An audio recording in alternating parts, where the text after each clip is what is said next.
Now, concerning the next question, how accurate are the four Gospels? And were any of them written by eyewitnesses?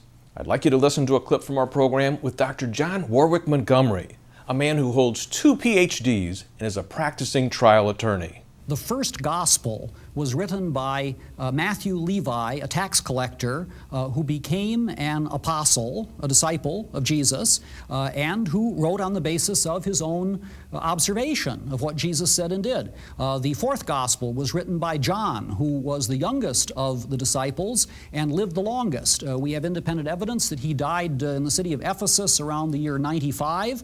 We have records of 2 of his students, where they indicate to us that John was in fact the author of that book, and he passed on information to them about the authorship of the other major Gospels. The second Gospel was written by John Mark, who was a companion of Peter, one of the apostles, and Luke's Gospel was written by the physician who accompanied the Apostle Paul on his missionary journeys. And Paul was accepted by the original 11 apostles as a legitimate apostle in his own right. And then, of course, you've got James and Peter.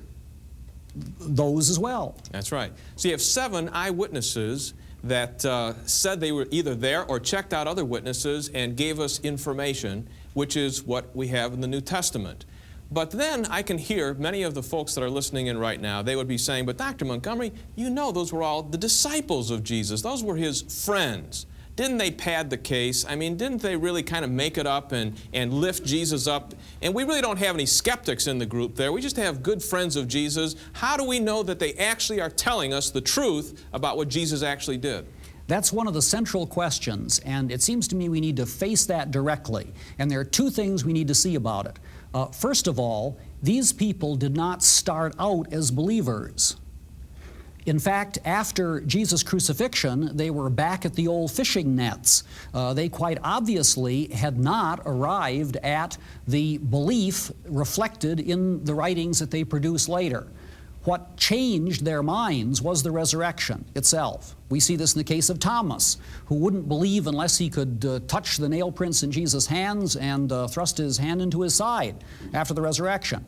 That's the first thing. Second thing is, it doesn't really make any difference whether a writer about Jesus or a writer about anything else is a friend of the person that he writes about if he produces his writings in an environment where there are hostile witnesses.